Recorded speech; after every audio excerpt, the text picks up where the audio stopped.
नारद जी द्रव्य यज्ञ, तपो यज्ञ, योग यज्ञ और स्वाध्याय रूप ज्ञान यज्ञ, ये सब तो स्वर्ग आदि की प्राप्ति कराने की कर्म की ओर संकेत करते हैं। पंडितों ने ज्ञान यज्ञ को ही सत्कर्म अर्थात मुक्तिदायक कर्म का सूचक माना है। वह श्रीमद् भागवत का पारायण है, जिसका गान शुक आदि महानुभावों ने किया है। उसके शब्द सुनने से ही भक्ति, ज्ञान और वैराग्य को बड़ा बल मिलेगा। इससे ज्ञान और वैराग्य का कष्ट मिट जाएगा और भक्ति को आनंद मिलेगा। सिंह की गर्जना सुनकर जैसे भेड़िए भाग जाते हैं, उसी प्रकार श्रीमद् भागवत की ध्वनि से कलयुग के सारे दोष नष्ट हो जाएंगे। तब प्रेम रस प्रवाहित करने वाली भक्ति, ज्ञान और वैराग्य को साथ लेकर प्रत्येक घर और व्यक्ति के हृदय में क्रीड़ा करने लगेगी। नारद जी ने कहा, मैंने वेदांत की ध्वनि और गीता पाठ करके उन्हें बहुत जगाया, किंतु फिर भी भक्ति, ज्ञान और वैराग्य ये तीनों नहीं जागे। ऐसी स्थिति में श्रीमद् भागवत पुराण सुनने से वो कैसे जागेंगे? क्योंकि उस कथा के प्रत्येक श्लोक और प्रत्येक पद में तो वेदों का ही सारांश है। आप लोग तो शरणागत वत्सल हैं तथा आपका दर्शन कभी भी व्यर्थ नहीं होता। इसलिए मेरा ये संदेह दूर कीजिए और इस कार्य में विलंब ना कीजिए। तब सनकादि ऋषियों ने कहा, श्रीमद् भागवत की कथा वेद और उपनिषदों के सार से बनी है, इसीलिए उनसे अलग उनकी फल रूपा होने के कारण ये बड़ी उत्तम जान पड़ती है। जिस प्रकार रस वृक्ष की जड़ से लेकर शाखा पर्यंत रहता है, किंतु इसी स्थिति में उसका आस्वादन नहीं किया जा सकता, वही जब अलग होकर फल के रूप में आता है, तब संसार में सभी को प्रिय लगने लगता है। दूध में घी रहता तो है, किंतु उस समय उसका अलग स्वाद नहीं मिलता। वही जब उससे अलग हो जाता है, तब देवताओं के लिए भी स्वादवर्धक हो जाता है। इसी प्रकार खांड ईख के ओर छोर और बीच में भी व्याप्त रहती है, तथापि अलग होने पर उसकी मिठास कुछ और ही होती है। ऐसी ही भागवत की कथा है। यह भागवत पुराण वेदों के समान है। श्री व्यासदेव ने इसे भक्ति, ज्ञान और वैराग्य की स्थापना के लिए प्रकाशित किया है। पूर्व काल में जिस प्रकार वेद वेदांत के पारगामी और गीता की भी रचना करने वाले भगवान व्यासदेव खिन्न होकर अज्ञान समुद्र में गोते खा रहे थे, उस समय आपने ही उन्हें 4 श्लोकों में इसका उपदेश दिया था। उसे सुनते ही उनकी सारी चिंता दूर हो गई थी। फिर इसमें आपको इतना आश्चर्य क्यों हो रहा है कि जो आप हमसे प्रश्न कर रहे हैं? आपको उन्हें शोक और दुख का विनाश करने वाला श्रीमद् भागवत पुराण ही सुनाना चाहिए। नारद जी फिर कहते हैं, महानुभावों, आपका दर्शन जीव के संपूर्ण पापों को तत्काल नष्ट कर देता है और जो संसार दुख रूप दावा नल से तपे हुए हैं, उन पर शीघ्र ही शांति की वर्षा करता है। आप निरंतर शेष जी के सहस्त्र मुखों से गाए हुए भगवत कथामृत का ही पान करते रहते हैं। मैं भक्ति का प्रकाश करने के उद्देश्य से आपकी शरण लेता हूँ। जब अनेकों जन्मों के संचित पुण्य पुंज का उदय होने से मनुष्य को सत्संग मिलता है, तब वह उसके अज्ञान जनित मोह और मद रूप अंधकार का नाश करके विवेक उदय होता है। भक्ति के कष्ट की निवृत्ति। नारद जी कहते हैं, अब मैं भक्ति, ज्ञान और वैराग्य को स्थापित करने के लिए प्रयत्न पूर्वक श्री सुखदेव जी के कहे हुए भागवत शास्त्र की कथा द्वारा उज्ज्वल ज्ञान यज्ञ करूंगा। यह यज्ञ मुझे कहाँ करना चाहिए? आप इसके लिए मुझे कोई स्थान बता दीजिए। आप लोग वेद के पारगामी हैं, इसलिए मुझे इस स्थान की और इस शुक्र शास्त्र की महिमा सुनाइए। यह भी बताइए कि श्री भागवत की कथा कितने दिनों में सुनानी चाहिए और इसके सुनने की विधि क्या है? सनकादि बोले, नारद जी, आप बड़े विनीत और विवेकी हैं। सुनिए, हम आपको ये सब बताते हैं। हरिद्वार के पास आनंद नाम का एक घाट है तथा देव और सिद्ध लोग भी इसका सेवन करते रहते हैं। भांति भांति के वृक्ष और लताओं के कारण ये बहुत सघन स्थान है और वहाँ की कोमल नवीन बालू वहाँ पर बिछी हुई है। वह घाट बड़ा ही सुरम्य और एकांत प्रदेश में है। वहाँ हर समय सुनहले कमलों की सुगंध आया करती है। उसके पास रहने वाले सिंह, हाथी आदि परस्पर विरोधी जीवों के चित्त में भी जरा भी बैर भाव नहीं है। वहां आप बिना किसी विशेष प्रयत्न के ज्ञान यज्ञ प्रारंभ कर दीजिए। उस स्थान पर कथा में अपूर्व रस का उदय होगा और भक्ति भी अपनी आंखों के सामने ही निर्बल और जरा जीर्ण अवस्था में पड़े हुए अपने दोनों पुत्रों ज्ञान और वैराग्य के साथ लेकर वहां आ जाएगी। क्योंकि जहाँ भी श्रीमद् भागवत की कथा होती है वहाँ ये तीनों भक्ति आदि अपने आप पहुँच जाते हैं। वहाँ कानों में कथा के शब्द पढ़ने से ही ये तीनों अपनी वृद्धावस्था को छोड़कर तरुण हो जाएंगे। सूत जी कहते हैं, इस प्रकार कहकर नारद जी के साथ सनकादि भी श्रीमद् भागवत कथा का पान करने के लिए वहाँ से तुरंत गंगा तट पर चले आए। जिस समय वे तट पर पहुंचे, भूलोक, देवलोक और ब्रह्मलोक सभी जगह इस कथा का हल्ला हो गया। जो भगवत कथा के रसिक विष्णु भक्त थे वे सभी श्रीमद् भागवत मृत का पान करने के लिए दौड़ दौड़ कर आने लगे। भृगु, वशिष्ठ, च्यवन, गौतम, मेधातिथि, देवल, देवराज, परशुराम, विश्वामित्र, शाकल, मार्कंडेय, दत्तात्रेय, पिपलाद, योगेश्वर व्यास, पाराशर, छाया, शुक, जाजली और जुहू आदि सभी प्रधान मुनिगण अपने अपने पुत्र, शिष्य और स्त्रियों समेत बड़े प्रेम से वहां आए। इनके सिवा वेद, वेदांत, उपनिषद, मंत्र, तंत्र, 17 पुराण और 6 शास्त्र भी मूर्तिमान होकर वहां उपस्थित हुए। गंगा आदि नदियां, पुष्कर आदि सरोवर, कुरुक्षेत्र आदि समस्त क्षेत्र, सभी दिशाएं, दंडक आदि वन, हिमालय आदि पर्वत तथा देव, गंधर्व और दानव आदि सभी कथा सुनने चले आए। जो लोग अपने गौरव के कारण नहीं आए, महर्षि भृगु उन्हें समझा बुझाकर अपने साथ ले आए। तब कथा सुनाने के लिए दीक्षित होकर श्री कृष्ण पारायण सनकादि नारद जी के दिए हुए श्रेष्ठ आसन पर विराजमान हो गए। उस समय सभी श्रोताओं ने उनकी वंदना की।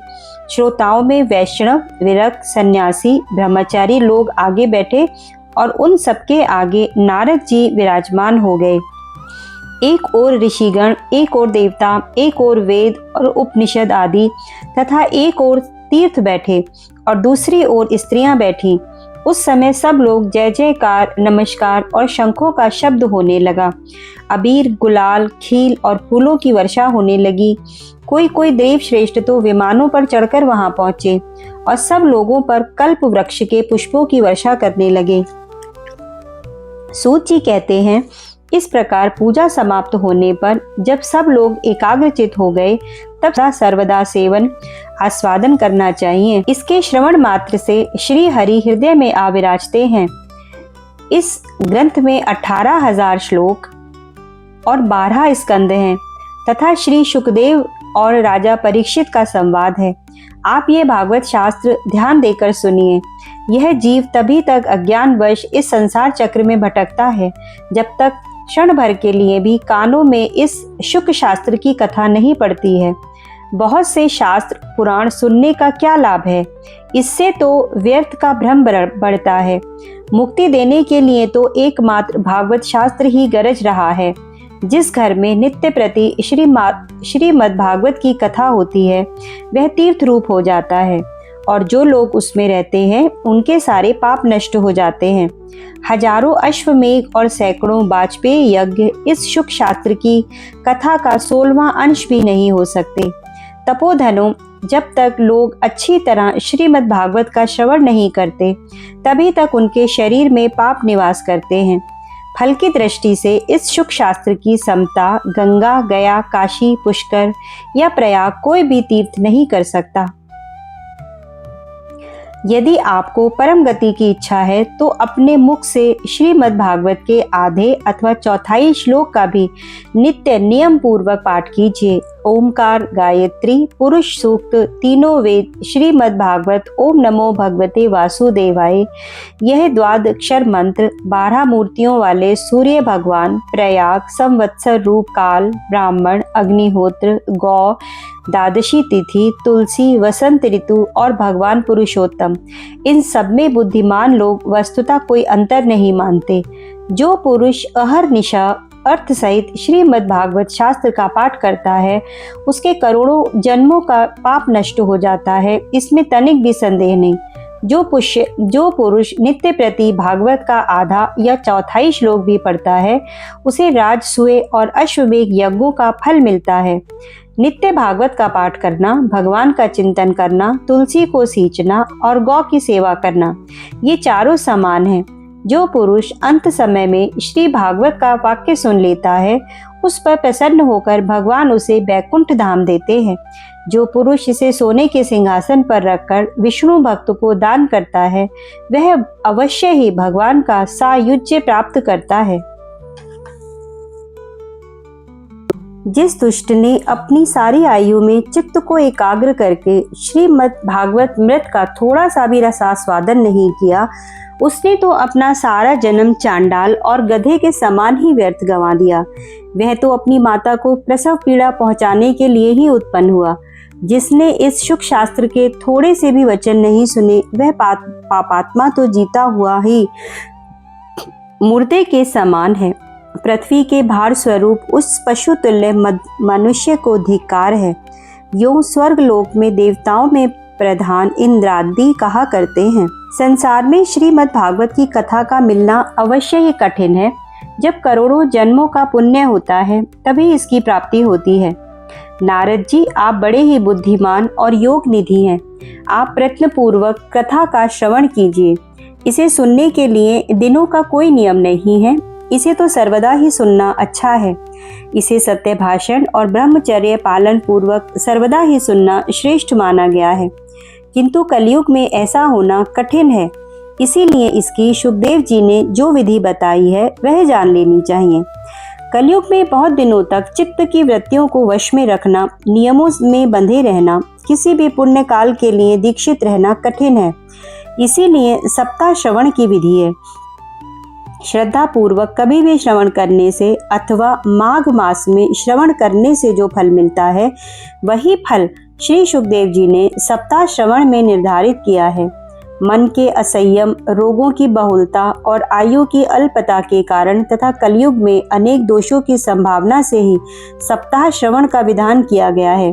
जो फल ताप, योग और समाधि से भी प्राप्त नहीं हो सकता, वह सर्वांग रूप में सप्ताह श्रवण से सहज में ही प्राप्त में मिल जाता है। वह सर्वांग रूप में सप्ताह श्रवण से सहज से ही मिल जाता है। सप्ताह श्रवण यज्ञ से बढ़कर है, व्रत से बढ़कर है और तप से भी कहीं अधिक बढ़कर है।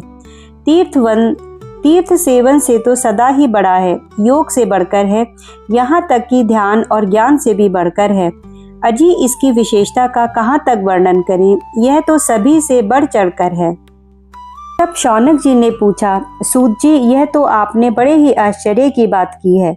अवश्य ही यह भागवत पुराण योग वेत्ता ब्रह्मा जी के भी आदि कारण श्री नारायण का निरूपण करता है, परंतु यह मोक्ष की प्राप्ति में ज्ञानादि सभी साधनों का तिरस्कार करके इस युग में उससे भी बढ़कर कैसे हो गया।